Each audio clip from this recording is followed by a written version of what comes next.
of what used to feel like her home. Through the French doors leading to the garden, she could see 200 guests celebrating her husband's company's 10th anniversary. The company she had helped build with her savings, her credit, her nights spent doing bookkeeping while Nathan pitched to investors. But right now, watching the scene unfold 30 feet away, none of that mattered. What mattered was the tall woman in the red dress standing next to Nathan, her hand possessively on his arm, her voice carrying across the manicured lawn with crystal clarity. "Oh, you want to know about Simone?" Gabrielle's laugh was sharp, cutting through the gentle music and polite conversation. "She's the wife. You know, the one who thinks she contributed something. Nathan says she used to help with filing or something back in the beginning. Isn't that sweet?" Simone watched as a circle of guests, people she had invited, people she had entertained in this very house, laughed along. Her feet seemed welded to the Italian tile.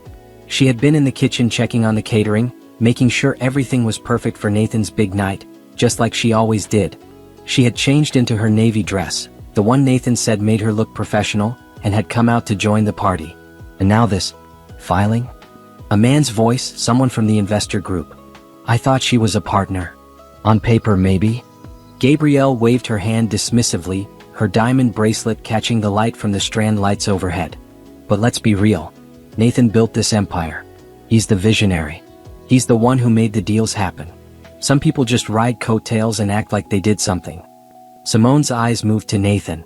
Her husband of 12 years stood there in his custom suit, the one she had picked out for him last month. He was smiling. Not uncomfortably. Not apologetically. He was smiling like Gabrielle had just told a harmless joke. He caught Simone's eye across the distance, and for a moment she thought he might say something. Might defend her. Might tell this woman who had been his assistant for 2 years that she was out of line. He looked away. That was when something inside Simone cracked. Not broke. Breaking would have been dramatic, would have made noise. This was quieter. Like a foundation settling, shifting, creating a fault line that would eventually swallow everything built on top of it. She set down her champagne glass on the hall table, her hand steady. The sounds of the party continued. More laughter. Someone clinked a fork against a glass. She could hear Gabrielle's voice again, telling another story about Nathan's brilliance, about how he had transformed the technology consulting business, about how lucky everyone was to be part of his vision. Simone walked up the curved staircase to the second floor. Her heels made soft sounds on the runner. She could still hear the party, but it felt distant now, like it was happening to someone else.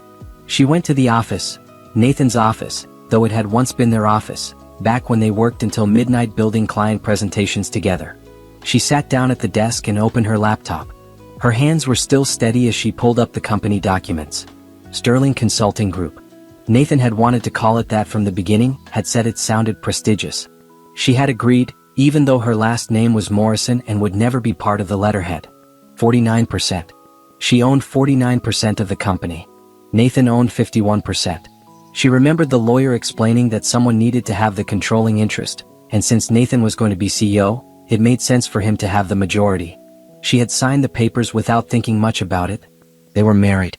They were partners. What was his was hers, right? She pulled up the latest valuation documents. Sterling Consulting Group was worth approximately $65 million, according to the paperwork Nathan had shown her last year. Her 49% would be worth about $32 million.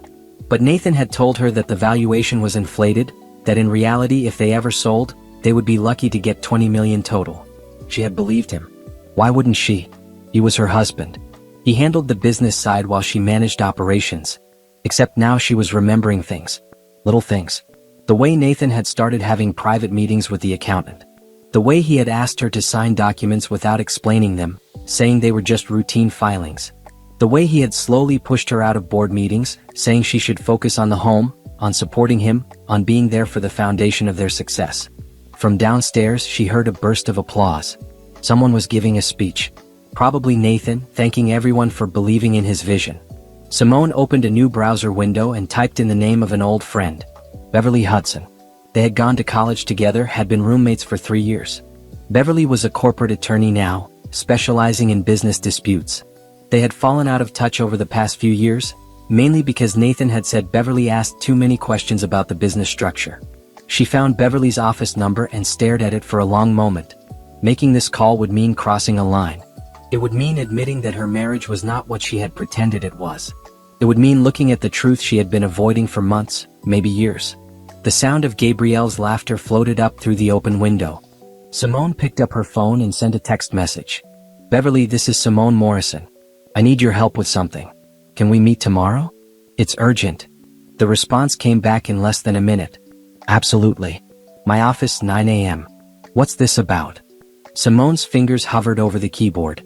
Then she typed, "I think my husband has been stealing from me." She hit send and closed the laptop. Then she stood up, smoothed down her navy dress and walked back downstairs. The party was still going. Nathan was indeed giving a speech, talking about vision and perseverance and the importance of having the right team. Gabrielle stood beside him, beaming like she had won something. Simone walked through the crowd, smiling at guests, thanking them for coming. She played the perfect hostess for another 2 hours. She cut the cake. She posed for photos. She laughed at jokes. And the entire time, her mind was working through numbers and dates and documents. When the last guest finally left at midnight, Nathan came up behind her in the foyer. He was loosening his tie, looking satisfied. "Great party," he said. "Everything went perfectly." Simone turned to look at him. Really look at him. When had the man she married been replaced by this stranger? Or had he always been this person, and she had simply refused to see it? "Yes," she said quietly.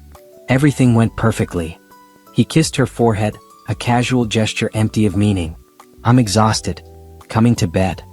In a bit. I want to clean up a little first." She watched him climb the stairs, watched him disappear into their bedroom. Then she walked back through the house, turning off lights, picking up stray glasses. The catering company had taken care of most of the mess, but there were still small things to do. When she finally went upstairs, Nathan was already asleep. She stood in the doorway of their bedroom, looking at him sprawled across the king-sized bed. 12 years of marriage. 12 years of believing they were partners. 12 years of building something together. Except they hadn't built it together, had they? She had built it. Her money had seeded the company. Her connections had landed the first 3 clients. Her work had kept things running while Nathan networked and made promises. And somewhere along the way he had erased her contribution, had rewritten their history, had turned her into nothing more than the wife who used to help with filing. Simone changed into pajamas and lay down on her side of the bed.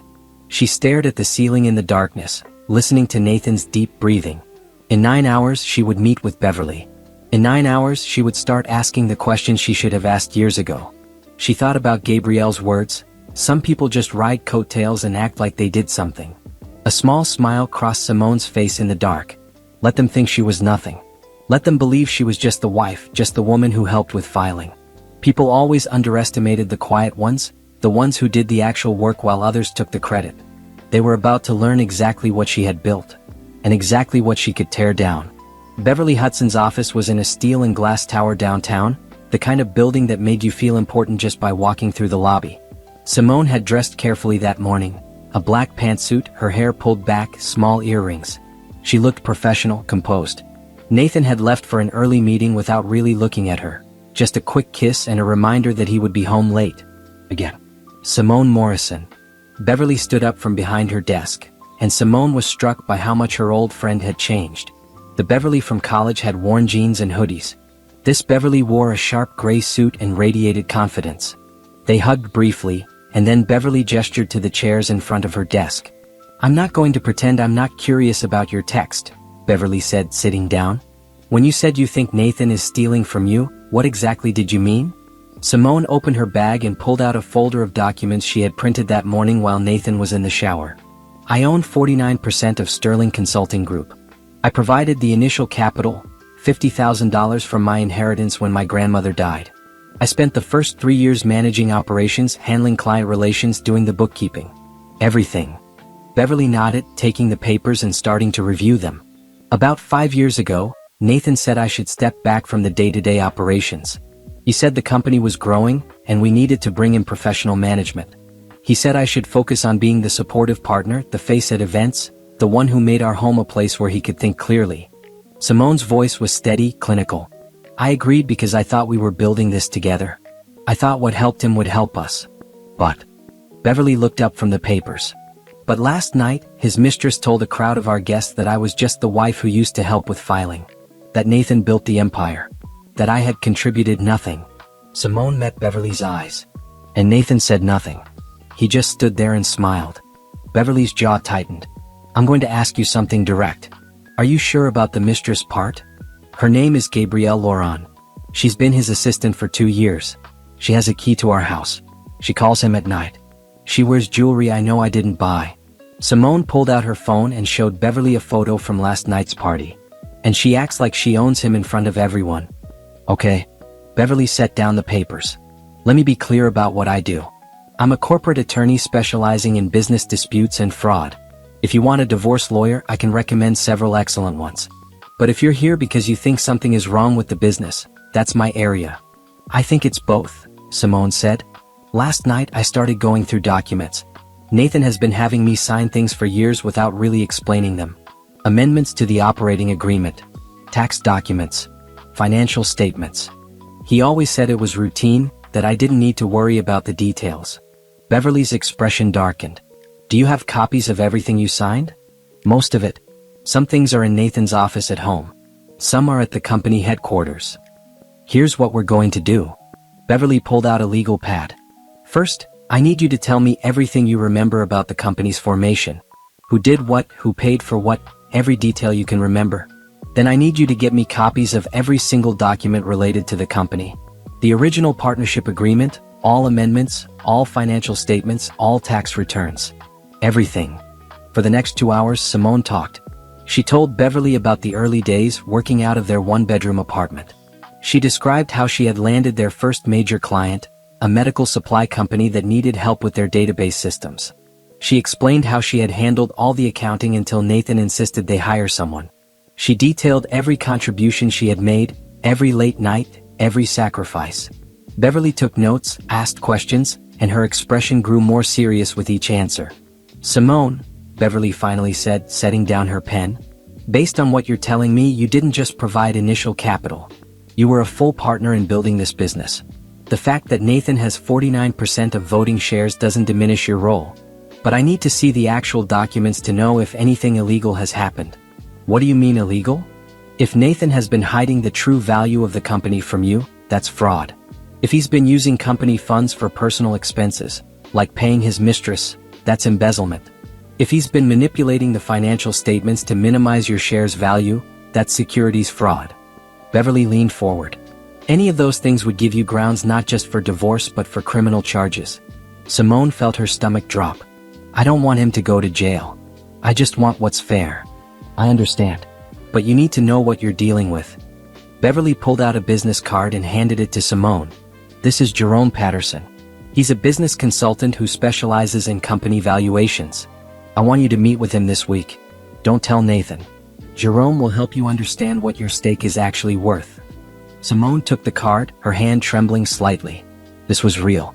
This was actually happening. One more thing, Beverly said. Starting today, don't sign anything else Nathan gives you without running it past me first.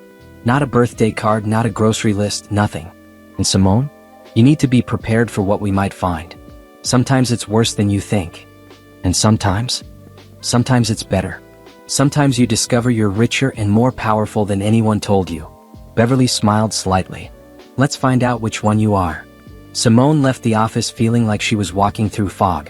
Everything looked the same streets, the same shops, the same sky, but nothing felt real. She drove home on autopilot, parked in the driveway, and sat in her car for 10 minutes before going inside. The house was empty. Nathan wouldn't be back until evening. Gabrielle was probably at the office, sitting at her desk outside Nathan's door, answering his calls, managing his schedule, living the life that should have been Simone's. She went upstairs to Nathan's office and started searching. The filing cabinet in the corner had a lock, but she knew where he kept the key, in a fake book on the shelf, something he thought was clever. She opened the cabinet and started pulling out files. There were folders marked Financials, Confidential, and Legal, Do Not Distribute, and Valuation Reports, Private. Her heart was pounding as she spread them across the desk. She pulled out her phone and started taking photos of every page. One document caught her eye. It was a valuation report from 6 months ago. Sterling Consulting Group was worth $82 million, not $65 million like Nathan had told her. Her 49% would be worth over $40 million. $40 million. She read the number 3 times to make sure she wasn't making a mistake. There was more. She found emails between Nathan and the company accountant discussing ways to minimize the reported value of her shares for tax purposes. She found receipts for jewelry purchased through the company accounts, jewelry she had never seen. She found a lease agreement for a condo downtown, a place she had never heard of. By the time she heard Nathan's car in the driveway at 7 o'clock, she had photographed over 200 pages of documents and carefully returned everything to its place. She was in the kitchen making dinner when he walked in. "Something smells good," he said, kissing her cheek. "Chicken and rice," she said, stirring the pot. "How was your day?" "Long. We're close to finalizing that big contract with Westfield Technologies. 50 million over 3 years. It's going to change everything." 50 million. The number hung in the air between them. Simone wondered if Nathan had any idea that she knew the company was worth far more than he had claimed. That she knew about the condo. That she knew about everything. "That's wonderful," she said, smiling at him. "You've worked so hard for this." He squeezed her shoulder. "We've worked hard. This is for both of us." The lie came so easily to him. She watched him pour a glass of wine, watched him loosen his tie, watched him settle into the life he had built on top of her buried contributions. "I'm going to take a shower before dinner," he said. "Give me 15 minutes?" "Of course." She waited until she heard the water running upstairs. Then she took out her phone and sent the photos to Beverly's secure email address. All 200 pages. Every piece of evidence. Her phone buzzed. Beverly's response was immediate. "Got them. Don't delete anything. I'll review tonight and call you tomorrow. You're doing great." Simone deleted the text message and slipped her phone back into her pocket. She turned back to the stove, stirred the rice, checked the chicken. When Nathan came downstairs 20 minutes later, his hair damp and his expression relaxed, she had 2 plates ready on the table. They ate dinner together. They talked about their days, about the weather, about plans for the weekend.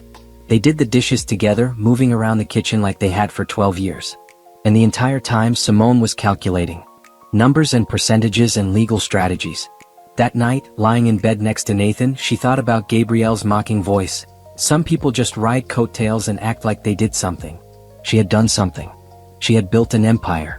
And now she was going to take back everything they had stolen from her. The coffee shop was 3 towns over, far enough from their usual spots that no one would recognize them. Simone sat at a corner table, her back to the wall, watching the door. Beverly arrived first, her briefcase professional and her expression focused. 5 minutes later, a man in his 50s walked in, tall and lean with salt and pepper hair and intelligent eyes behind wire-rimmed glasses. "Simone Morrison?" He extended his hand. "Jerome Patterson." Beverly made quick introductions and they settled into their chairs. Jerome pulled out a tablet and a notepad. "Beverly sent me the documents you provided," Jerome said without preamble. "I've been doing this for 23 years and I have to tell you, I've rarely seen a case this clear-cut. Your husband has been systematically devaluing your shares while inflating the company's actual worth for external purposes." Simone felt her chest tighten. "What does that mean in practical terms?" "It means that Sterling Consulting Group is currently worth approximately $87 million. Your 49% is worth about $42 million, give or take." Jerome pulled up a spreadsheet on his tablet. "But based on the internal documents you found, Nathan has been telling you the company is worth significantly less, correct?" "He told me it was worth maybe 20 million, and that my shares would be worth about 8 million if we ever sold." Jerome shook his head. "That's not even close to accurate. But here's what makes this interesting. I did some additional research after Beverly contacted me. Sterling is about to close a major contract with Westfield Technologies. That contract will increase the company's value by at least 30% over the next year. Your shares will be worth over $50 million. Simone stared at him. $50 million. The number was so large it felt abstract, disconnected from reality. "There's more," Beverly said, pulling out her own file. "The payments to Gabrielle Laurent. She's listed as a senior consultant, but I can't find any evidence that she actually does consulting work. Her salary is $200,000 a year plus bonuses. That money is coming from company accounts, which means it's partially your money. Can we prove she's not actually doing the work?" "Working on it. I have an investigator looking into her background and her actual role at the company." Beverly made a note. "But Simone, we need to talk about what you want here. There are several paths forward, and they each have different outcomes." Jerome leaned forward. "Path 1. You demand a buyout at fair market value. Nathan would be forced to either pay you $42 million for your shares or sell the company. Most CEOs can't come up with that kind of cash, so he'd likely have to sell, which means you both lose control. Path 2, Beverly continued, you sell your shares to a third party. This gives you immediate liquidity and puts pressure on Nathan, but you lose any ongoing connection to the company you helped build. Path 3, Jerome said, you fight for control. You document everything, you prove Nathan's fraud, and you try to take over as majority owner. This is the hardest path, takes the longest, and has the most uncertain outcome. Simone sat back in her chair. Her coffee had gone cold. What happens if I do nothing? Then Nathan continues to control the narrative, continues to minimize your contribution, and when the Westfield deal goes through, the company's value increases dramatically, all while you've been told you own very little. Beverly's voice was gentle but firm. Simone, doing nothing is still a choice. It's just not a choice in your favor. I want him to understand what he lost, Simone said quietly. I want him to know that I wasn't just the wife who helped with filing. I want everyone to know. Beverly and Jerome exchanged a glance. Then path 2 with a specific buyer might be your best option, Jerome said. If we can find a buyer who will use their new 49% stake to demand transparency and put pressure on Nathan's management, you get your money and you get your revenge. Is there such a buyer? Jerome smiled slightly. There might be. Let me make some calls. They spent the next hour going over details. Beverly explained the legal process for demanding an independent valuation. Jerome outlined the timeline for finding a buyer. Simone took notes, asked questions, and felt a strange sense of calm settling over her. For the first time in years, she was taking action instead of just supporting someone else's vision. When they finally left the coffee shop, Simone sat in her car for a few minutes before starting the engine. Her phone buzzed with a text from Nathan. Late meeting tonight. Don't wait up. She wondered if he was actually in a meeting or if he was with Gabrielle. Then she realized she didn't care. The man she had married, the partnership she thought they had, none of it was real. It had been an illusion, and she had been the only one committed to maintaining it. She drove home and spent the afternoon going through more documents. In the attic, she found boxes of old files from the company's early days. Client contracts with her signature. Financial statements showing her initial investment. Meeting notes in her handwriting. She photographed everything and sent it to Beverly. At 6 o'clock her phone rang. It was Jerome. That was fast, she said, answering. I made some calls, Jerome said, and she could hear the satisfaction in his voice. There's a company called Westfield Technologies. They're the ones about to sign the big contract with Sterling. Their CEO, Harrison Colby, is very interested in diversifying his vendor relationships. Specifically, he's interested in having a larger stake in Sterling. Nathan's biggest client wants to buy my shares? Not just any shares. The shares that would give them significant influence over Sterling's operations. Harrison is a smart businessman. He can see that Sterling has been mismanaged, and he thinks with proper oversight, it could be worth even more. Jerome paused. He's willing to pay premium value. $45 million for your 49%, plus a 3-year consulting contract at $200,000 a year. Simone did the math in her head. $45 million plus $600,000 over 3 years. $45.6 million total. More than she had ever imagined. What's the catch? No catch for you. For Nathan, the catch is that Harrison will demand board seats and full financial transparency. He'll also insist on cleaning house, which likely means firing people who aren't actually contributing, like Gabrielle. Jerome's voice was neutral, but she could hear the approval underneath. Harrison wants to meet with you next week. No commitment, just a conversation. Set it up, Simone said. That night, Nathan came home at 11 o'clock. Simone was in bed pretending to read. He kissed her forehead and went to take a shower. She heard him humming in the bathroom, heard him brushing his teeth, heard him moving around with the confidence of someone who thought he had everything under control. When he climbed into bed beside her, she marked her place in her book and turned off the light. How was your meeting? She asked. Productive. The Westfield deal is almost finalized. This time next year, we'll be in a completely different position financially. He rolled toward her. Maybe we should take a vacation. When was the last time we went somewhere nice? I don't remember, Simone said, which was true. Their vacations had stopped years ago, around the same time Nathan had started having evening meetings that ran late. Let's plan something. Paris maybe. You always wanted to see Paris. That sounds nice. He kissed her and rolled back to his side of the bed. Within minutes, his breathing had evened out into sleep. Simone lay awake in the darkness, thinking about Paris. Thinking about the life Nathan had promised her, the partnership he had described, the future they were supposed to build together. All of it had been words, just words, while he built something else entirely with someone else. Her phone buzzed softly on the nightstand. A text from Beverly, meeting with Harrison Colby set for Tuesday, 10 a.m. His office. Wear your power suit. You've got this. Simone smiled in the dark and set down her phone. She looked at Nathan's sleeping form, at the man who thought she was nothing more than a supportive wife who used to help with filing. In 3 days she would meet with Harrison Colby. In 3 days she would start the process that would tear apart everything Nathan thought he owned. And she would do it all with a smile, just like she had been doing for years. Harrison Colby's office was twice the size of Beverly's, with floor-to-ceiling windows overlooking the city and furniture that probably cost more than Simone's first car. He was in his early 60s, with steel gray hair and the kind of presence that came from decades of making billion-dollar decisions. When Simone and Beverly walked in, he stood immediately and came around his desk to shake their hands. Mrs. Morrison. Beverly. Thank you for coming. His handshake was firm and brief. Please sit. They settled into leather chairs across from his desk. Harrison sat back down and folded his hands, studying Simone with sharp blue eyes. I'm going to be direct, he said. I've been doing business with Sterling Consulting Group for 3 years. Nathan Morrison is brilliant at sales and terrible at management. The company succeeds in spite of him, not because of him. When Jerome Patterson told me you were considering selling your shares, I started doing research. He pulled out a folder and opened it.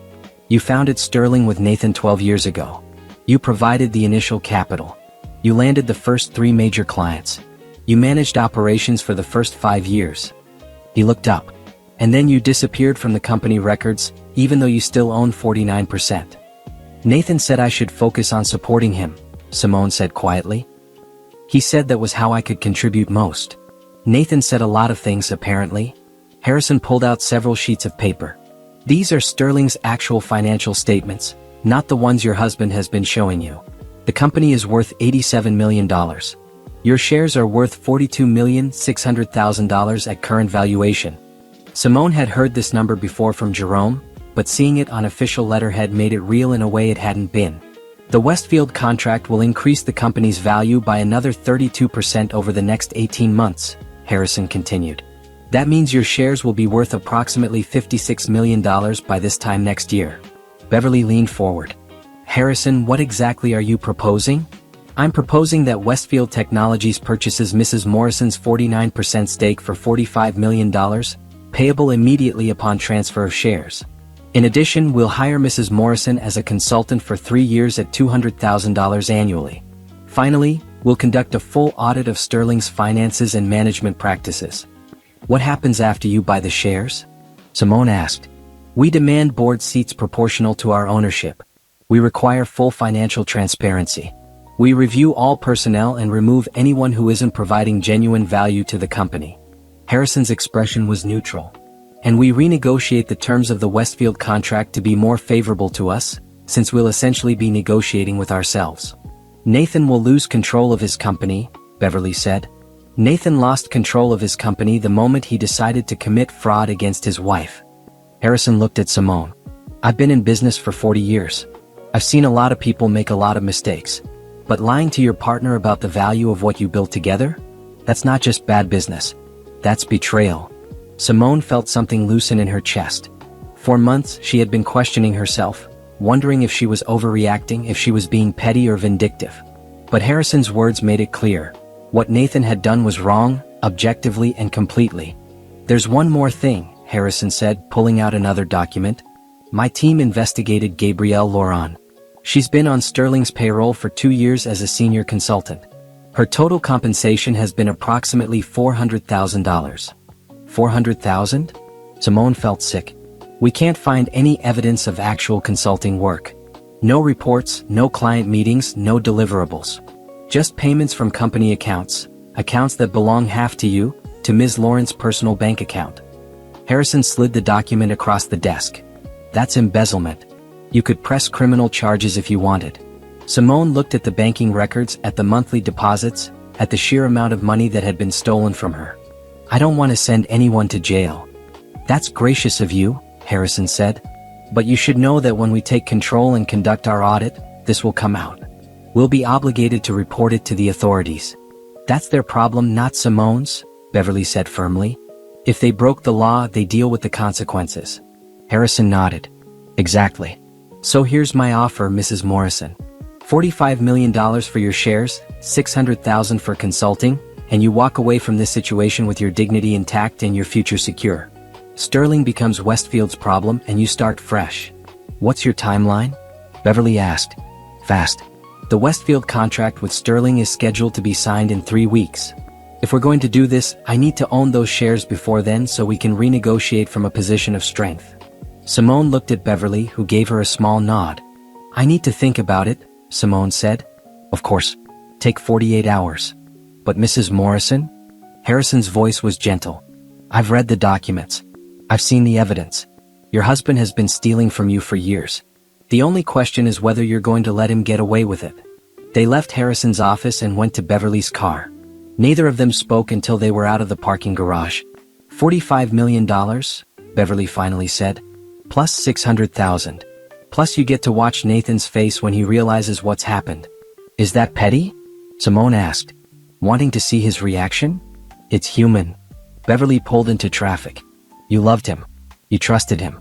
He betrayed you in every possible way. Wanting him to understand what he lost isn't petty. It's justice.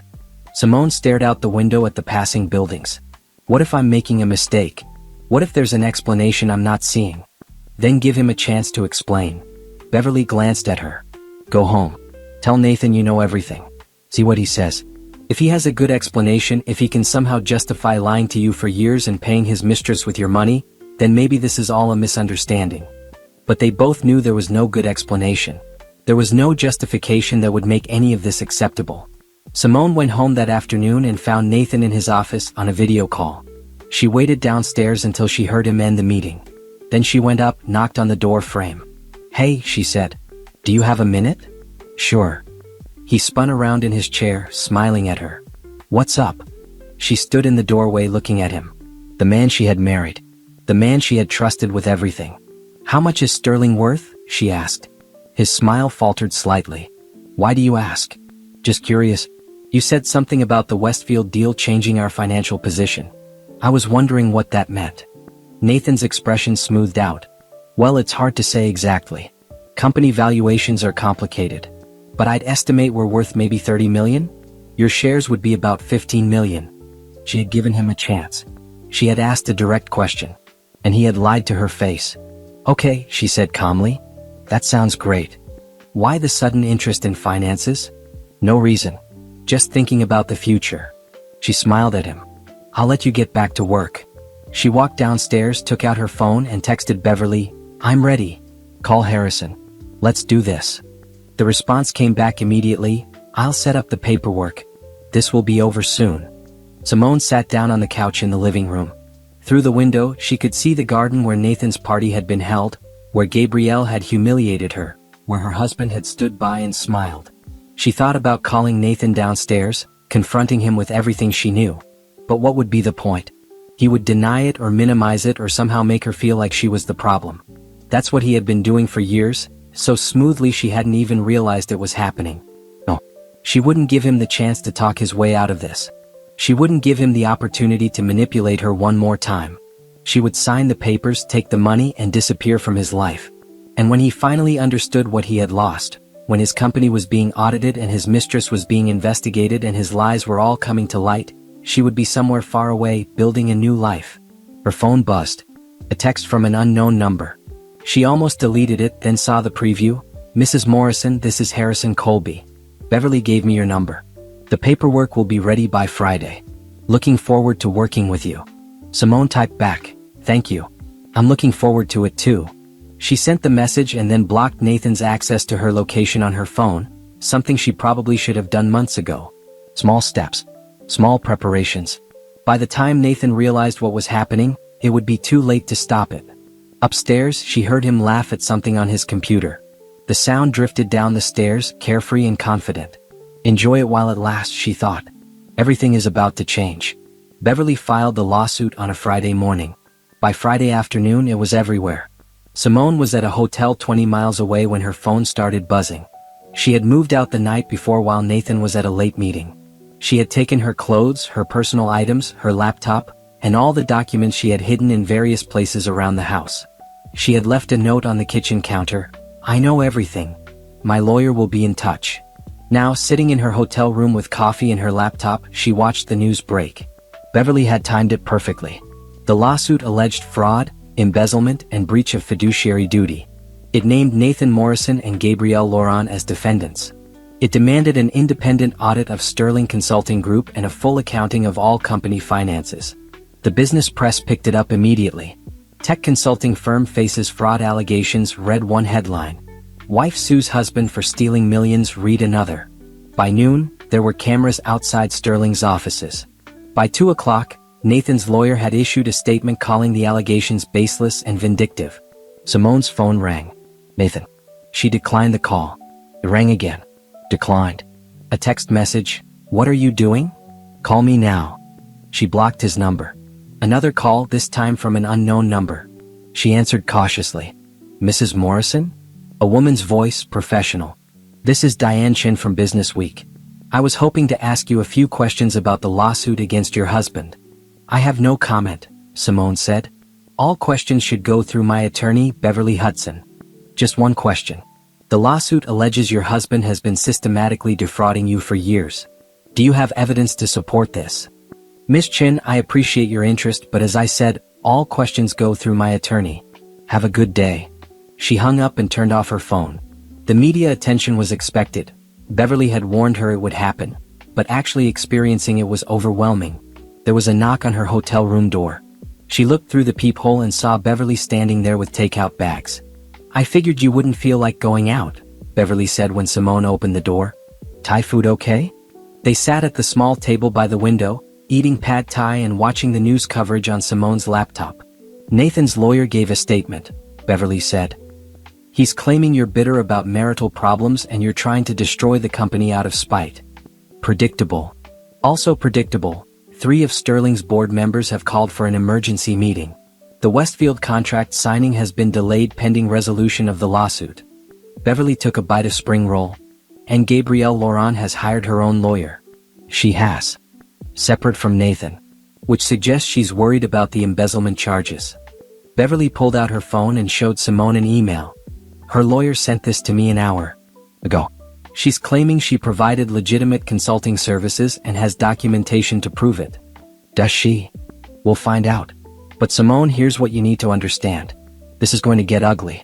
Nathan is going to say terrible things about you. His lawyer is going to dig into your personal life. The press is going to take sides. Some people are going to think you're a gold digger who's trying to steal from your husband. Let them think what they want." Simone set down her fork. "I have the truth. I have the documents. I have the evidence." "Yes, you do. But truth doesn't always win in the court of public opinion." Beverly's expression was serious. "Are you prepared for that?" "Beverly, for 12 years I stood by Nathan's side at events, smiling for photos, playing the supportive wife. I let people think I was just decoration because that's what Nathan wanted them to think. I'm done caring about what people believe." Simone met her friend's eyes. "I know what I built. I know what I contributed. And I know what they stole from me. That's enough." Beverly smiled. "Because Harrison called me this morning. He wants to accelerate the timeline. He's concerned that if this lawsuit drags on, it will affect Sterling's value and your ability to sell." "How fast?" "He can have the paperwork ready by Wednesday. The money can be transferred by Friday. You could be done with all of this in a week." 1 week. 7 days. 168 hours. And then she would be free. "Do it," Simone said. Over the weekend, the media coverage intensified. A reporter found photos of Gabrielle and Nathan at various events, including one where they were standing very close together, his hand on her lower back. Someone leaked emails showing that Gabrielle had access to Nathan's calendar and often scheduled private strategy sessions late at night. The narrative shifted from bitter wife sues successful husband to husband caught in fraud scheme with mistress. Nathan tried to call from different numbers. Simone ignored all of them. His mother called, crying, asking what was happening. Simone politely said she couldn't discuss legal matters and hung up. Friends from their couple's social circle called, confused and looking for gossip. Simone stopped answering her phone entirely. On Monday morning, Sterling stock price, they had gone public 2 years ago, something else Nathan had handled without really involving her, dropped 15%. By Monday afternoon, 2 major clients had announced they were putting new contracts on hold pending the outcome of the lawsuit. Beverly called with updates. The independent audit starts tomorrow. Harrison's team will be going through every financial record Sterling has. They're also interviewing employees. What are they looking for? Evidence of fraud primarily, but also general mismanagement. Harrison wants to know exactly what kind of company he's buying into. Beverly paused. Simone, they're going to interview Gabrielle. They're going to ask her specifically about her job duties and her relationship with Nathan. Good. There's something else. Nathan's lawyer filed a motion to freeze the sale of your shares. He's claiming you're trying to damage the company by selling to a competitor. Simone felt her chest tighten. Can he do that? He can try. But our argument is that you have the right to sell your assets to whomever you want, and Nathan has no legal standing to prevent it. The hearing is Wednesday morning. The same day we're supposed to finalize the sale. Exactly.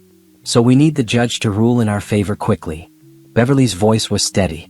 But Simone, you should know that Nathan is going to be at that hearing. You're going to have to see him. Simone hadn't seen Nathan since she left. She had imagined it, played out the scenario in her mind. She had pictured him angry, apologetic, pleading. But actually facing him, sitting in the same room, breathing the same air, that was different. I can handle it, she said. I know you can. I'll pick you up at 8 on Wednesday. Wear something professional but not aggressive. We want you to look like the wrong party, not the villain. Wednesday morning arrived cold and gray. Simone wore a navy suit and minimal jewelry. Beverly picked her up at 8, and they drove to the courthouse in silence. When they walked into the courtroom, Nathan was already there with his lawyer, a sharp-faced man named Gerald Preston. Nathan looked terrible. His suit was wrinkled, his eyes were bloodshot, and he had the desperate appearance of someone who hadn't slept in days. When he saw Simone, his face crumpled. Simone, he said, standing up. Please, can we just talk for 5 minutes? This is insane. We can work this out. Sit down, Mr. Morrison, Beverly said coldly. You'll have your chance to speak to the judge. I'm not talking to you, Nathan snapped. Simone, please. This is destroying everything we built. You mean everything I built, Simone said quietly. You just took credit for it. The judge entered before Nathan could respond. Judge Patricia Reynolds was in her 50s, with sharp eyes and a no-nonsense demeanor. She reviewed the motion quickly and looked up. Mr. Preston, you're asking me to prevent Mrs. Morrison from selling her legally owned shares in Sterling Consulting Group. On what grounds? Your Honor, Mrs. Morrison is attempting to sell her shares to a direct competitor during ongoing contract negotiations. This is clearly an attempt to sabotage the company and harm Mr. Morrison out of personal spite related to their marital difficulties. Ms. Hudson? Beverly stood.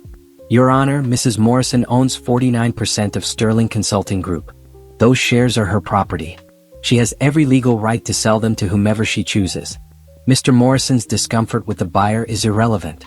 Furthermore, Mrs. Morrison's decision to sell comes after discovering that Mr. Morrison has been systematically defrauding her about the company's true value for years. That's a lie. Nathan burst out.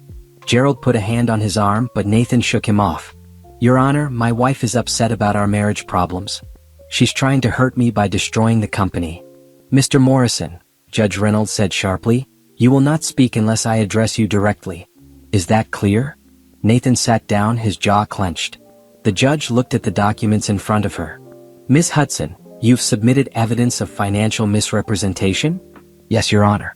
Mr. Morrison repeatedly told Mrs. Morrison that the company was worth significantly less than its actual value.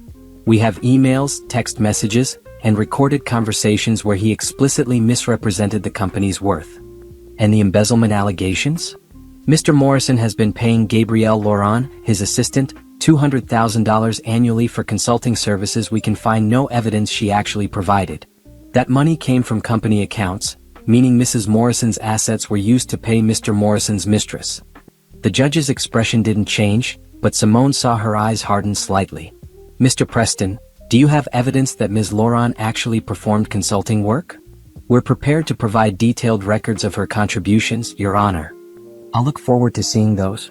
In the meantime, Mrs. Morrison has a legal right to dispose of her property as she sees fit. Motion denied. Mrs. Morrison may proceed with the sale of her shares. Gerald stood quickly. Your Honor, we'd like to request. I've made my ruling, Mr. Preston. This hearing is adjourned. The judge stood and left. Nathan turned to Simone, his face desperate. Simone, please. Don't do this. We can fix this. I'll do whatever you want. I'll make Gabrielle leave. I'll give you whatever you need. Just don't sell to Westfield. She looked at him, really looked at him. This man had been her husband for 12 years. She had loved him, trusted him, built a life with him. And he had betrayed her in every possible way. You had 12 years to do the right thing, Nathan, she said quietly. You chose to lie instead. Now you get to live with the consequences. She walked out of the courtroom with Beverly. Behind her, she heard Nathan calling her name, heard the desperation in his voice. She didn't look back. They went straight to Harrison Colby's office. The paperwork was ready. Simone signed her name 23 times, her hand steady on each page. Harrison's CFO verified the wire transfer. $45 million, moving from Westfield's accounts to Simone's new account, set up specifically for this purpose. Congratulations, Mrs. Morrison, Harrison said, shaking her hand. As of this moment, Westfield Technologies owns 49% of Sterling Consulting Group. The audit results should be complete by next week, and then we'll begin making changes. What kind of changes? The kind that restore integrity to the company you built. Harrison's smile was thin. Don't worry. Justice is coming. Simone left the building and stood on the sidewalk, her phone in her hand. Beverly had gone back to her office. Harrison was inside, probably already calling board meetings. Aunt Simone was standing alone in the November cold with $45 million in her bank account. She pulled out her phone and texted Jerome Patterson, "It's done. Thank you for everything." His response came back, "You did this yourself. I just helped you see what was possible. Go live your life." She flagged down a taxi and gave the driver an address 3 hours away. She had rented a small house by the ocean, a place where she could think and plan and figure out what came next. As the city disappeared behind her, she thought about Nathan's face in the courtroom. The shock, the desperation, the realization that he had underestimated her completely. Some people just ride coattails and act like they did something. Gabrielle's words echoed in her mind. But now everyone would know the truth. Everyone would know who had actually built Sterling Consulting Group. And everyone would see Nathan and Gabrielle face the consequences of their betrayal. The taxi drove on, carrying her toward the ocean and toward whatever came next. For the first time in years, Simone felt free. The house by the ocean was small and quiet, exactly what Simone needed. She spent the first 2 days doing nothing but sleeping, eating, and sitting on the deck watching the waves. Her phone stayed off most of the time. When she did turn it on, there were hundreds of messages, most from numbers she didn't recognize. Reporters, friends, business contacts, all wanting to know her side of the story. She ignored them all except for 2 people, Beverly and Jerome. On the 3rd day, Beverly called with news. The audit is complete. Simone sat up straighter on her deck chair. That was fast. Harrison's team is efficient. And they didn't like what they found. Beverly's voice was grim. Sterling Consulting Group has been hemorrhaging money for 2 years. Nathan's spending on company accounts includes over $800,000 to Gabrielle Loron, a company car for his personal use, a corporate condo he's been using for personal purposes, business trips that weren't business-related, and about $40,000 in jewelry purchases. $800,000 to Gabrielle? The $200,000 annual salary plus bonuses, gifts, and travel expenses. All charged to the company. All coming partially from your money. Beverly paused. There's more. Nathan has been using company funds to make investments in other ventures without board approval. He's also been manipulating the quarterly financial reports to hide losses. How much? Sterling isn't worth $87 million like we thought. After all the mismanagement and hidden losses, it's worth about $70 million. Which means you sold at the perfect time. Another few months and the value would have dropped significantly. Simone closed her eyes. $70 million. She had owned 49% of a $70 million company, and Nathan had told her it was worth $20 million. What happens now? Harrison is calling an emergency board meeting for next week. He's going to present the audit results and demand Nathan's resignation as CEO. He's also going to recommend criminal charges against both Nathan and Gabrielle for embezzlement and fraud. Beverly's voice softened. Simone, are you okay with this? With the criminal charges?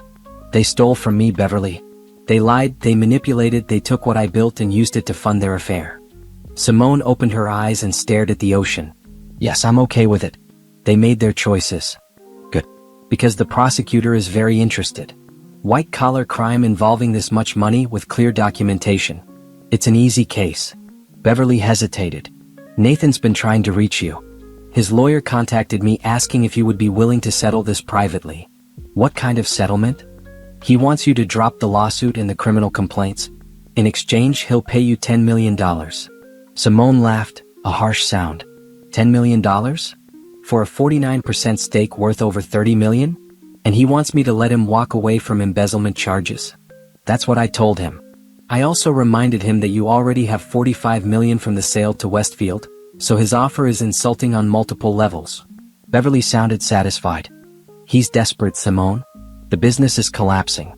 Clients are leaving. The Westfield contract is being renegotiated on terms that are much less favorable to Sterling. His world is falling apart. Good. They talked for a few more minutes about logistics and timelines.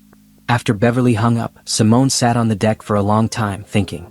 She thought about the woman she had been a month ago, quietly supporting Nathan, believing his lies, accepting her diminished role. That woman was gone. In her place was someone harder, smarter, less willing to trust. Her phone rang again. This time it was Harrison. Mrs. Morrison, I hope I'm not disturbing you. Not at all. Beverly just filled me in on the audit results. Then you know we're moving forward with significant changes. But that's not why I'm calling. Harrison's voice was measured. I've been reviewing Sterling's client relationships, particularly the work you did in the early years.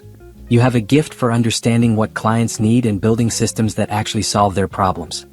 Thank you. I'd like to discuss your consulting contract.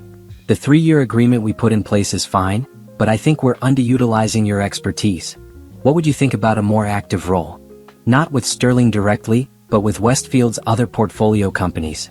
We could use someone with your insights. Simone sat up. What kind of role? Senior consultant, reporting directly to me. You'd work with our various acquisitions, helping them improve operations and client relations. The compensation would be significantly higher than what we discussed. I'm thinking $500,000 annually plus performance bonuses. Harrison, I appreciate the offer, but I need to ask. Is this about my skills or about keeping me connected to the situation with Nathan? He laughed, a genuine sound. It's about your skills. I don't make business decisions based on personal drama, even dramatic personal drama like this. I'm offering you this role because I looked at what you accomplished at Sterling before Nathan pushed you out. Your client retention rate was 97%. The systems you built are still the foundation of the company. That's not luck. That's talent. Can I think about it? Of course. Take a week. But Simone, don't let what Nathan did make you doubt what you're capable of. You built something remarkable. Build it again. After he hung up, Simone walked down to the beach. The sand was cold under her bare feet, and the wind whipped her hair around her face. She stood at the water's edge and thought about Harrison's offer. She could take the money from the sale and retire. $45 million was enough to live comfortably for the rest of her life. She could travel, pursue hobbies, never work another day. She could disappear. Or she could prove that Sterling's success had been because of her, not in spite of her. She could show everyone that the quiet woman who helped with filing was actually the foundation that held everything together. Her phone buzzed with a text from an unknown number. She almost deleted it, then saw the preview. Simone, it's Nathan. Please, we need to talk. I'm losing everything. She stared at the message. Part of her, a small part that remembered loving him, felt sympathy. He was losing everything. His company, his reputation, his future. All of it was crumbling because of his own choices, but it was still crumbling. Then she remembered Gabrielle's mocking voice. She remembered 12 years of being diminished. She remembered every time Nathan had said, "Trust me," while lying to her face. She deleted the message and blocked the number. That evening she called Beverly. I want to move forward with everything. The criminal charges, the lawsuit, all of it. Are you sure? Completely. And Beverly? Harrison offered me a consulting role with Westfield. I'm going to take it. Good for you. Beverly's approval was clear. You're going to be great at it. And Simone? Nathan doesn't know this yet, but Gabrielle's lawyer reached out to the prosecutor. She's trying to make a deal. What kind of deal? Testifying against Nathan in exchange for reduced charges. She's claiming he manipulated her, that she didn't know what she was doing was wrong, that she was just following his instructions. Beverly's voice dripped with contempt. She's trying to save herself by throwing him under the bus. Simone should have felt satisfaction at this news. The woman who had humiliated her was now betraying the man she had helped destroy a marriage for. But instead she felt nothing. Gabrielle and Nathan deserved each other. Let them fight over the scraps of what they had destroyed. Keep me updated, Simone said. But honestly, what they do to each other doesn't matter to me anymore. I'm moving forward. That's the right attitude. Oh, one more thing. The press has been asking for interviews. Any interest? No. Let the facts speak for themselves. After they hung up, Simone made dinner and sat on the deck watching the sunset. She thought about what came next. The consulting role with Westfield. Rebuilding her professional reputation. Creating a life that was entirely her own, with no one to diminish or undermine her. Her phone rang one more time that night. A video call from a number she didn't recognize. She almost declined it, then something made her answer. Nathan's face appeared on the screen. He looked even worse than he had in the courtroom. His hair was uncombed, his eyes were red, and he was clearly in his office late at night. Simone, thank God. I've been trying to reach you for days. I have nothing to say to you, Nathan. Please just listen. This is all a huge misunderstanding. The audit, the finances, Gabrielle, it's not what you think. Really? Then explain it to me. Explain how you accidentally paid your mistress $800,000 of company money. Explain how you accidentally lied to me about the company's value for years. I'm listening. He ran his hand through his hair. I was trying to protect you. You didn't need to worry about the complicated financial stuff. I was handling it. By stealing from me? I wasn't stealing. It was our company. Our money. Except you made sure to take the majority of it and hide the rest from me. Simone's voice was cold. Nathan, I'm done listening to your excuses. I've heard them all before. You're going to tell me I'm overreacting, that I'm being emotional, that I'm destroying everything we built. But we both know the truth. I built it. You just took credit. That's not true. But his voice lacked conviction. The audit says otherwise. The financial records say otherwise.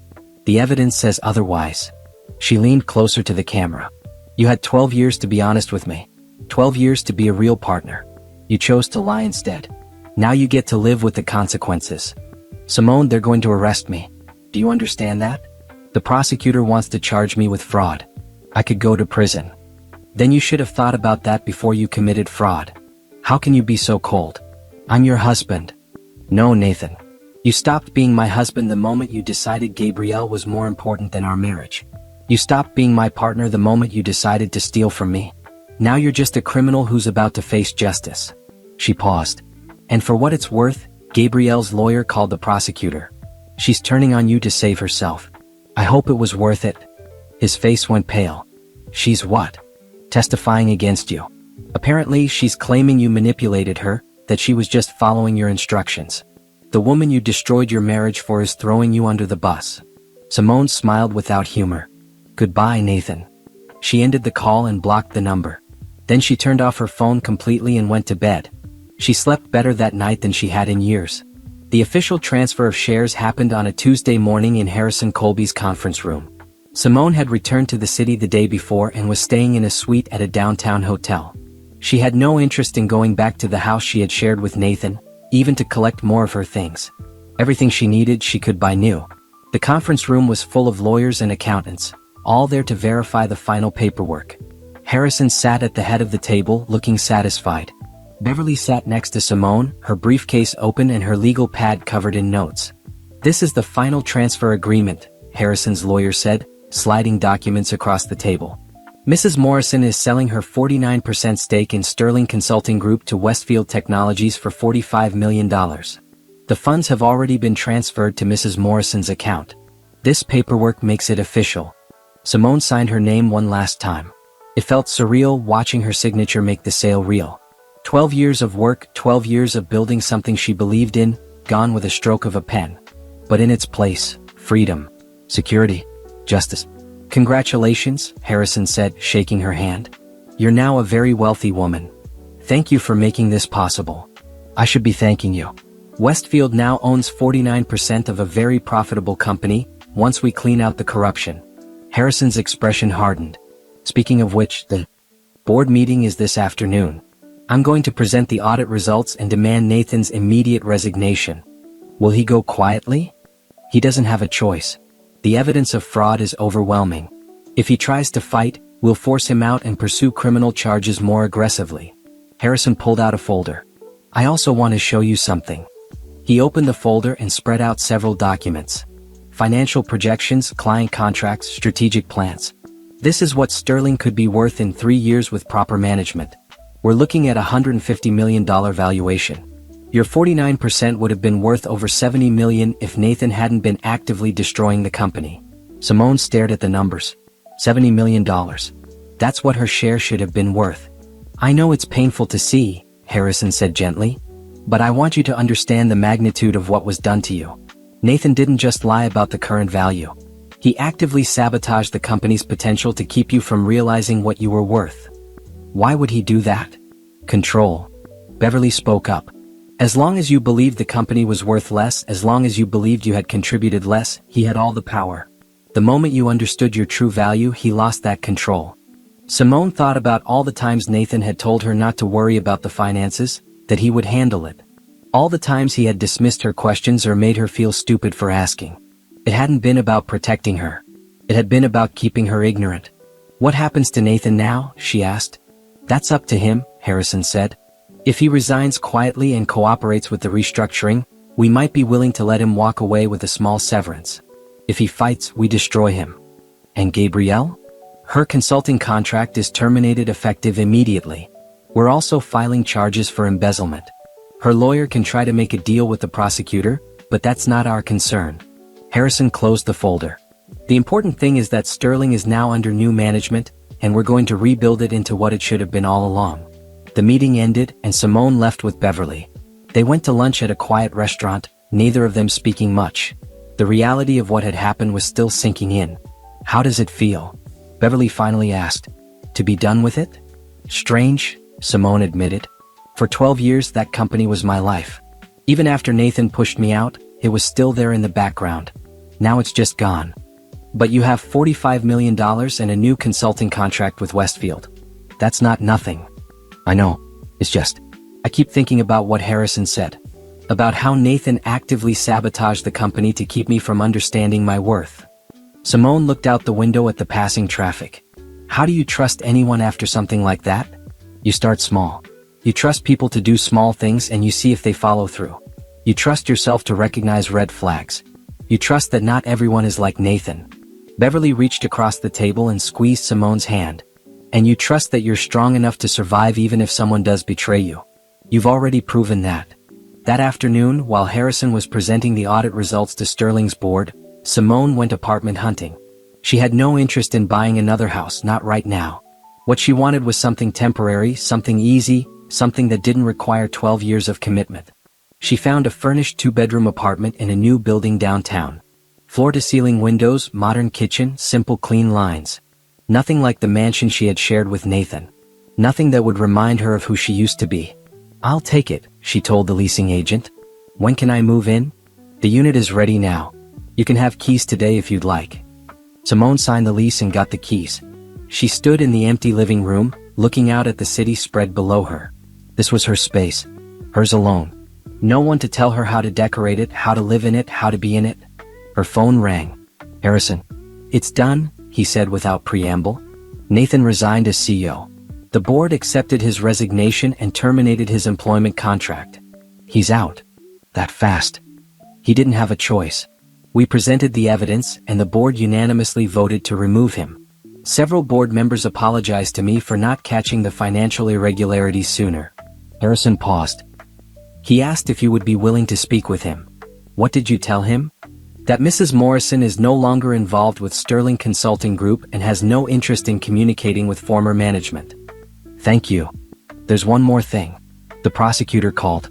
They're moving forward with charges against both Nathan and Gabrielle.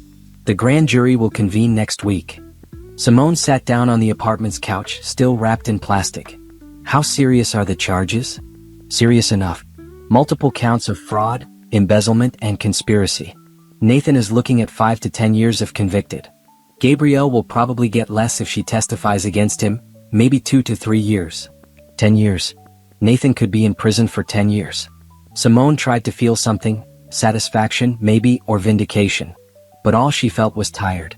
Keep me informed, she said. But Harrison, I don't want to be involved in the prosecution. I've given my statement and my evidence. Beyond that, it's up to the legal system. Understood. And Simone? The consulting contract. Have you thought about my offer? I have. My answer is yes. When do you want me to start? How about next month? That gives you time to settle into your new place and recover from all of this. Harrison's voice was warm. Welcome to Westfield Technologies, Simone. We're glad to have you. After he hung up, Simone ordered furniture online. A bed, a couch, a dining table, everything she would need to make the apartment livable. She chose simple pieces, modern and clean. No history, no memories. That evening, she got a call from Jerome Patterson. I heard the sale went through. Congratulations. Thank you, Jerome. I couldn't have done this without your help. Yes, you could have. You just didn't realize it yet. He paused. Simone, I work with a lot of people in situations like yours. Business partners who get cheated, spouses who get stolen from people who trust the wrong person. Most of them come to me too late, when the damage is already done and can't be fixed. You came to me at exactly the right moment. I got lucky. No, you got smart. You saw the warning signs and you acted on them. That takes courage. It doesn't feel like courage. It feels like survival. Sometimes that's the same thing. Jerome's voice was kind. Listen, I know you're about to start a new consulting role with Westfield. But when you're ready, I'd like to talk to you about working together on some cases. People like you, people who have been through this, you understand things that I never will. You could help others who are in the same situation. Helping people escape fraud? Helping people recognize their own worth. Teaching them to see the red flags. Showing them that they can survive even when someone they trusted betrays them. He paused. Think about it. No pressure. But you have a gift for this, Simone. You could save people years of pain. After they hung up, Simone sat in her empty apartment and thought about Jerome's words. Helping others who were being cheated and lied to. Teaching people to recognize manipulation. Showing women that they didn't have to accept being diminished. It was tempting. More than tempting. It felt right. But first, she needed to finish what she had started. Nathan's criminal trial would happen in a few months. The civil lawsuit would take time to resolve. Sterling Consulting Group needed to be rebuilt. And she needed to prove to herself that she could succeed on her own terms. Her phone buzzed with a text from Beverly. Nathan's lawyer filed for bankruptcy protection. The mansion is going into foreclosure. Gabrielle moved out of the condo and is apparently living with her parents. They're both scrambling. Simone read the message twice. The mansion was going into foreclosure. The home where she had lived for 8 years, where she had hosted parties and made memories and believed she was building a life with someone who loved her. She typed back, good. They made their choices. Now they live with them. Beverly's response was immediate, proud of you. Dinner this weekend? Absolutely. Simone set down her phone and looked around her empty apartment. This was her fresh start. Her new beginning. Everything from here forward would be something she built herself for herself. And she was going to make sure it was unshakable. The next 3 months passed in a blur of activity. Simone settled into her new apartment, started her role at Westfield Technologies, and watched from a distance as Nathan's world continued to collapse. The criminal trial began in January. Simone had been subpoenaed to testify, but Beverly managed to have her testimony submitted in writing, sparing her from having to face Nathan in court. She read about the proceedings in the newspaper, watched the coverage on business news channels, and felt increasingly distant from it all. The prosecution's case was straightforward. Nathan Morrison and Gabrielle Laurent had systematically defrauded Sterling Consulting Group and its partners for years. The evidence was overwhelming. Financial records, emails, text messages, witness testimony. Gabrielle testified against Nathan as part of her plea deal, describing in detail how he had directed her to create false consulting reports, how he had used company funds for personal expenses, how he had manipulated financial statements. On the stand, Gabrielle cried. She claimed she had been in love with Nathan, that she had done what he asked because she trusted him, that she hadn't understood the legal implications of her actions. The prosecutor pointed out that she had a business degree from a reputable university and had worked in corporate finance before joining Sterling. She was not, as she claimed, a naive victim. Nathan's defense was that the money had all been reinvested in the business, that he had full authority as CEO to make financial decisions, and that his marriage problems with Simone had led her to mischaracterize normal business practices as fraud. His lawyer painted Simone as a bitter ex-wife trying to destroy a successful man. It didn't work. The jury deliberated for 6 hours and found Nathan guilty on 8 counts of fraud and embezzlement. He was sentenced to 7 years in federal prison and ordered to pay restitution of $12 million to Sterling Consulting Group, money he didn't have. Gabrielle was sentenced to 18 months in prison and ordered to pay restitution of $800,000. Simone read about the sentencing in the newspaper while sitting at her desk at Westfield. 7 years. Nathan would be almost 50 when he got out. His career in technology consulting was over. His reputation was destroyed. Everything he had built, or stolen, was gone. Beverly called that afternoon. "How are you feeling?" "I don't know," Simone admitted. "I thought I would feel satisfied, but I just feel empty." That's normal. Justice doesn't always feel the way we think it will. The important thing is that it happened. Nathan faced consequences for what he did. And Gabrielle? She's appealing the sentence, but it probably won't work. She made a deal and still got prison time. The judge wasn't sympathetic to the "I was in love" defense. Beverly paused. "But Simone, this part is over. The criminal trial is done. The civil lawsuit will settle. Nathan doesn't have the resources to fight it. You've won." "It doesn't feel like winning." "That's because winning isn't about destroying someone else. It's about surviving, rebuilding, and moving forward. And you're doing all three." After Beverly hung up, Simone turned back to her computer. She was working on a project for one of Westfield's portfolio companies, analyzing their client retention strategies. It was satisfying work, using her skills to solve real problems. Harrison had been right, she was good at this. Her phone buzzed with an email. The subject line read, "From Nathan Morrison." She almost deleted it without reading. Then curiosity got the better of her. "Simone, I know you probably don't want to hear from me. I know I have no right to ask you for anything. But I'm going to prison in 2 weeks, and I need you to know that I'm sorry. I was wrong about everything. I was stupid and selfish, and I destroyed the best thing in my life. You deserved better than what I gave you. You deserved honesty and partnership and respect. I don't expect you to forgive me. I just wanted you to know that I finally understand what I lost. I hope you find happiness, real happiness, with someone who appreciates you the way you deserve. I'm sorry." Simone read the email 3 times. It was probably sincere. Nathan had lost everything. He was about to spend 7 years in prison. He had finally hit the bottom and was looking up at everything he had destroyed. She typed a response. "Nathan, I appreciate the apology. I hope you use your time in prison to become a better person. But I want you to understand something.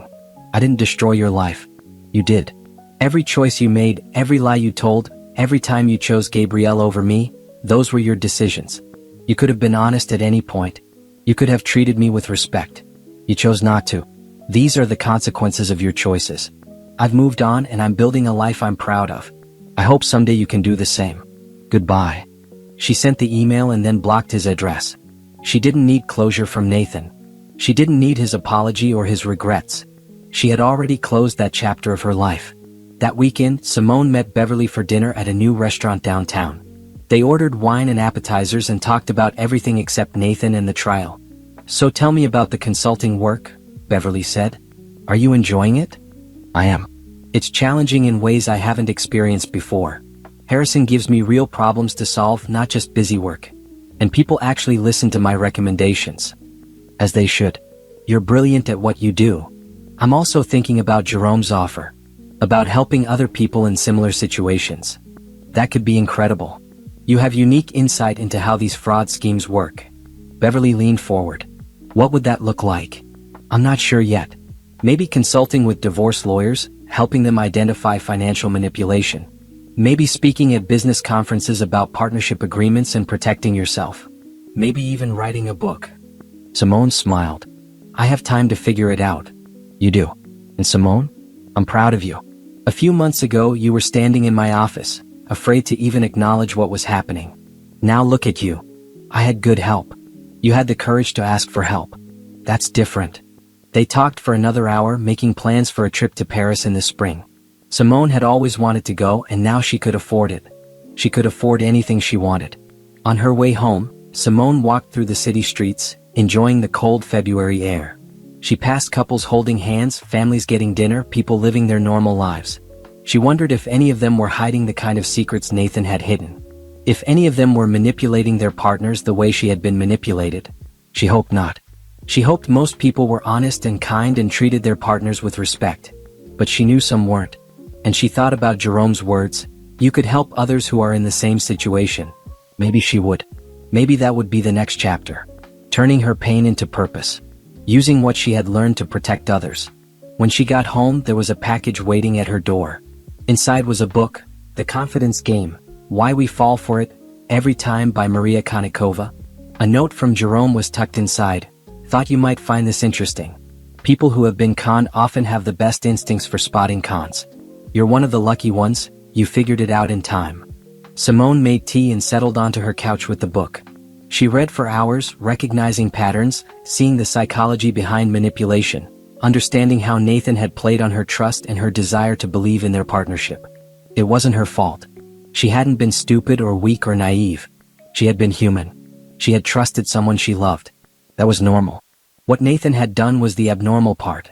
By midnight, she had finished half the book and filled a notebook with thoughts and ideas. She could do something with this. She could help people understand that being manipulated didn't mean you were stupid. It meant someone had systematically targeted your good qualities, your trust, your loyalty, your desire to believe the best in people. She sent an email to Jerome. I want to take you up on your offer. Let's talk about how we can work together to help people spot financial manipulation before it's too late. His response came back within minutes. I was hoping you'd say that. Let's meet next week and discuss the details. This is going to be amazing. Simone closed her laptop and looked around her apartment. The furniture she had chosen, the life she was building, the future she was creating. It was all hers. No one could take it away. No one could diminish it. No one could claim they had done it for her. She thought about Gabrielle's mocking voice at the party. Some people just ride coattails and act like they did something. She had done something. She had built a company from nothing. She had recognized when she was being stolen from. She had fought back and won. And now she was going to use what she had learned to help others do the same. That wasn't riding coattails. That was building an empire. 6 months after the trial ended, Simone's life had transformed in ways she never could have imagined. She woke up each morning in her apartment overlooking the city, made coffee in her quiet kitchen, and planned her day around work she actually cared about. The consulting role with Westfield had evolved. Harrison had been so impressed with her work that he had given her increasingly complex assignments, including helping to restructure Sterling Consulting Group. The irony wasn't lost on her. She was now fixing the company she had helped create, cleaning up the mess Nathan had made. Sterling was thriving under new management. The clients who had left during the scandal had come back. The Westfield contract had been renegotiated on better terms. The company was now worth $90 million and growing. Simone's old 49% stake would have been worth over $44 million, more than she had sold it for, but she didn't regret the sale. She had gotten out at the right time, before the stress and the drama and the endless legal battles would have consumed her. She had also started working with Jerome Patterson on what they were calling the Partnership Project. They consulted with people who suspected their business partners or spouses were defrauding them, helping them gather evidence and understand their options. They gave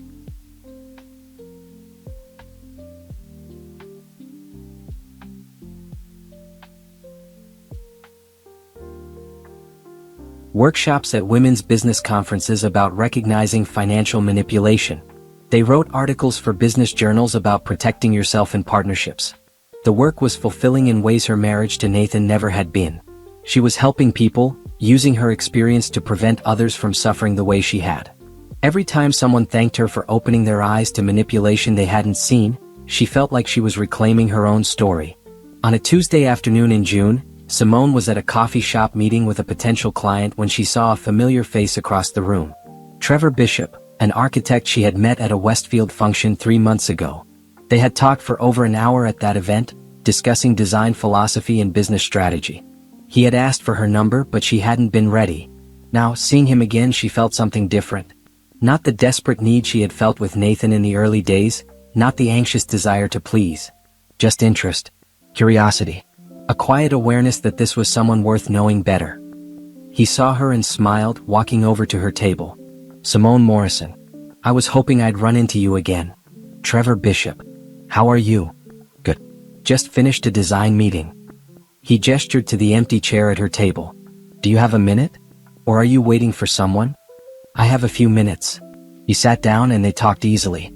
He asked about her work and she found herself telling him about the partnership project, about helping people recognize when they were being manipulated. He listened with genuine interest, asking thoughtful questions. That's incredible work, he said. Using your own experience to help others. That takes courage. Or stubbornness. I'm not always sure which. She smiled. What about you? Are you working on anything interesting? A community center in the north side. Sustainable design, built to serve the neighborhood for generations. His face lit up when he talked about it. I've always believed architecture should serve people, not ego. Too many buildings are about making the architect famous rather than actually meeting community needs. They talked for 30 minutes, until Simone's next meeting reminder buzzed on her phone. I should go, she said reluctantly. But Trevor, this was nice. It was. Can I take you to dinner sometime? Actual dinner, not just running into each other. Simone hesitated. She had been on a few dates over the past months, but nothing serious. She had been focused on her work, on rebuilding her life, on proving to herself that she didn't need a relationship to be complete. But Trevor was different. He listened. He asked questions. He seemed genuinely interested in her work, not threatened by it. I'd like that, she said. They exchanged numbers and she left feeling lighter than she had in years. That evening, Beverly called. I have news. Nathan's serving his sentence at a minimum security federal prison in Pennsylvania. He's been assigned to work in the prison library. How do you know this? I have contacts. I thought you might want to know where he is in case you were worried about him getting out and showing up. I'm not worried. Nathan made his choices. Where he is now is his problem. Simone paused. What about Gabrielle? She's at a women's facility in Ohio. From what I hear, she's not adjusting well. Turns out prison isn't like working as an executive assistant. Beverly, can I ask you something? Do you think I'm a bad person for not feeling sorry for them? Not even a little bit. They stole from you, lied to you, and humiliated you. The fact that you're not actively trying to make their lives worse shows remarkable restraint. Beverly's voice was warm. Simone, you're allowed to move on. You're allowed to be happy. You don't owe them sympathy. I know. It's just, sometimes I think about Nathan in prison and I remember the man I married. The one I thought he was. That man never existed. He was a version of Nathan he performed for you. The real Nathan is the one who stole from you and lied to you and chose his mistress over his wife. Beverly paused. Have you talked to Jerome's therapist referral? The one who specializes in betrayal trauma? I have. I've been seeing her once a week. It helps. Good. Because Simone, what happened to you was traumatic. Recognizing that doesn't make you weak. It makes you honest.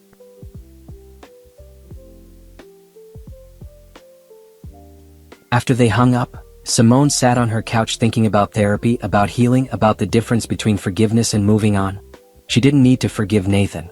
She didn't need to forget what he had done. She just needed to stop letting it control her life. Her phone buzzed with a text from Trevor. I know this is short notice, but I have tickets to an outdoor concert Friday night. Any interest? She smiled and typed back, I'd love to. Friday night was beautiful, warm and clear. The concert was in a park downtown, casual and relaxed. Trevor picked her up at 6 and they walked to the park together, talking the whole way. At the concert, they sat on a blanket on the grass, eating food from vendor trucks and listening to the music. It was easy, comfortable. Trevor didn't need to prove anything or perform a role. He was just himself and that was enough. During a break between sets, he turned to her. Can I ask you something personal? Maybe. Jerome mentioned you went through a bad divorce. I don't need details, but I want to know if you're okay. Really okay. Simone appreciated the directness. I'm getting there. It was bad. Really bad. But I'm rebuilding and I'm in a better place than I was a year ago. That's good. And if you're not ready to date seriously, I understand. I just want to know where we stand. I like you, Trevor. I'm interested in seeing where this goes. But I need to take it slow. Slow works for me. He smiled. I'm not in a hurry.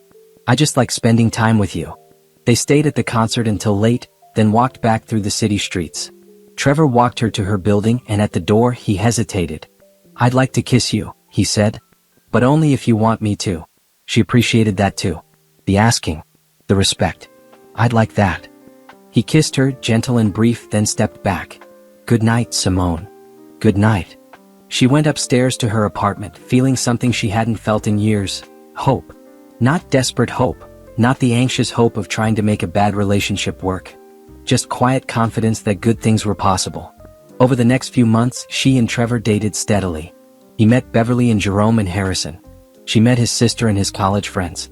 They went to museums and restaurants and movies. They talked about everything. Her work, his work, their past, their dreams for the future. Trevor never pressured her for more than she was ready to give. He never made her feel like she owed him anything. He respected her boundaries and her need to take things slow. And slowly, Simone realized she was happy. Actually happy. Not performing happiness for someone else, not pretending everything was fine. Really, genuinely happy. One evening in September, almost a year after she had left Nathan, she and Trevor were having dinner at her apartment. She had cooked, something she rarely did anymore, and they were sitting on her couch, finishing the wine. "I need to tell you something," she said. "About my ex-husband." "Okay." "He's in prison. For fraud. He stole from the company we built together, he lied to me for years, and he was having an affair with his assistant." She watched Trevor's face, looking for judgment or pity. "I sold my shares to Harrison, testified at the trial, and walked away. I got my money and my freedom, but I lost 12 years of my life to someone who didn't value me." Trevor was quiet for a moment, processing. "That's a lot to carry," he finally said. "How are you dealing with it? Therapy? Or focusing on building something new?" She met his eyes. "I'm telling you because I want you to understand where I'm coming from. Why I need to take things slow. Why trust is hard for me. I appreciate you telling me." Trevor reached for her hand. "Simone, I'm not Nathan. I'm not going to lie to you or manipulate you or make you feel like you're less than you are. I see you, all of you, and I like what I see. You don't think I'm damaged? I think you're strong. You survived something that would have destroyed a lot of people, and you're using it to help others. That's not damaged. That's remarkable." She felt tears prick her eyes. "Thank you." "For what?" "For being honest, for being patient, for being you." He pulled her close and she rested her head on his shoulder. This was what a real partnership felt like. Respect, trust, honesty. Not performance or manipulation or control. This was what she deserved. And finally, after everything, she was getting it. 1 year and 3 months after Simone had walked away from Nathan, she stood in front of 200 women at a business conference in Chicago, telling her story. "I thought I was building a partnership," she said, her voice steady and clear. "I thought we were in it together. But while I was focused on building, my partner was focused on taking. By the time I realized what was happening, he had stolen years of my life and millions of dollars of my money." The women in the audience were silent, leaning forward, hanging on every word. "But here's what I want you to understand. What happened to me wasn't unique. Financial manipulation in partnerships, business partnerships, romantic partnerships, any kind of partnership, is common. The tactics are predictable. Minimizing your contributions. Hiding the true value of assets. Making you feel stupid for asking questions. Gradually isolating you from financial decisions." She clicked to the next slide. "The good news is that if the tactics are predictable, they're also preventable." For the next hour, Simone walked through the warning signs, the protective strategies, the legal tools available. She talked about the importance of independent financial advisors, about keeping copies of all documents, about trusting your instincts when something feels wrong. After her presentation, women lined up to talk to her. A business owner who suspected her partner was hiding revenue. A wife who had never been allowed to see her family's tax returns. A young entrepreneur who was being pressured to sign documents she didn't understand. Simone listened to each one, took notes, gave them Jerome's contact information. "You're doing incredible work," one woman said, tears in her eyes. "My ex-husband did exactly what yours did. I lost everything because I didn't know what to look for. If I had heard this presentation 5 years ago, I could have protected myself." "Tell other women," Simone said. "That's how we stop this. By talking about it, by sharing information, by refusing to stay silent." That evening, she met Beverly and Jerome for dinner at a restaurant overlooking the river. They were celebrating. The partnership project had just been featured in a major business magazine, and they had received inquiries from all over the country. To Simone, Beverly raised her glass. "Who turned the worst experience of her life into something that helps thousands of people?" "To surviving and thriving," Jerome added. They clinked glasses and drank. Simone looked at her friends, because that's what they were now, not just her lawyer and business consultant, but real friends, and felt grateful for everything they had done. "Have you heard anything about Nathan?" Jerome asked. "He's up for early release next month," Beverly said. "Good behavior. He served 20 months of his 7-year sentence." 20 months. Simone felt a flash of anger. "That's all?" "The federal system works differently. With good behavior and the fact that he's in minimum security, he was always going to serve less than the full sentence." Beverly's voice was gentle. "But Simone, he still lost everything. His reputation, his career, his freedom. He'll be a convicted felon for the rest of his life." "I know. It's just, 20 months doesn't seem like enough for what he did. The real punishment isn't the prison time, Jerome said. It's everything else. He can't work in consulting again. He can't get a business loan. He'll struggle to find employment. He's paying restitution he can't afford. His life is effectively over career-wise. Simone knew they were right. Nathan had lost everything that mattered to him. The question was whether he had learned anything from it. What about Gabrielle? She asked. Released 2 months ago. Last I heard, she moved back in with her parents and is working at a retail store. Beverly shrugged. She's 34 years old with a criminal record and no career prospects. That's its own kind of punishment. They finished dinner and walked along the river, enjoying the October evening. Simone thought about Nathan and Gabrielle, about the choices they had made and the consequences they were living with. She should have felt satisfaction, but mostly she just felt distant from it all. It was like reading about strangers in the newspaper. Her phone buzzed with a text from Trevor. How did the presentation go? She smiled and typed back. Great. Lots of interest. Drinks with Beverly and Jerome now. Home by 10. Perfect. I'll have dessert waiting. Beverly saw her expression. Things are good with Trevor? Really good. He's been nothing but supportive and respectful. Simone put her phone away. I think I might actually be falling for him. That's wonderful. Beverly squeezed her arm. You deserve happiness, Simone. You deserve someone who sees your value and treats you accordingly. I know. It's just taken me a while to believe it. They said goodnight and Simone drove home. When she walked into her apartment, Trevor was there. She had given him a key 3 months ago, with plates of chocolate cake from her favorite bakery. Tell me about the presentation, he said, pulling her into a hug. She described the conference, the women she had talked to, the impact she could see her work having. Trevor listened with genuine interest, asking questions, celebrating her successes. I'm proud of you, he said. What you're doing matters. You're changing lives. It feels good. Better than I expected. Because you're using your pain for something positive. That takes strength. They ate cake and talked about Trevor's latest project, a school renovation that was incorporating sustainable design principles. He was passionate about his work in the same way she was passionate about hers. They supported each other without competing. It was the partnership she had always thought she had with Nathan, but this time it was real. Later that night, lying in bed next to Trevor, Simone thought about the past year. She thought about the scared woman who had stood in Beverly's office, afraid to admit what was happening. She thought about the moment at the party when Gabrielle had humiliated her and Nathan had said nothing. She thought about signing the papers that sold her shares, about walking away from 12 years of her life.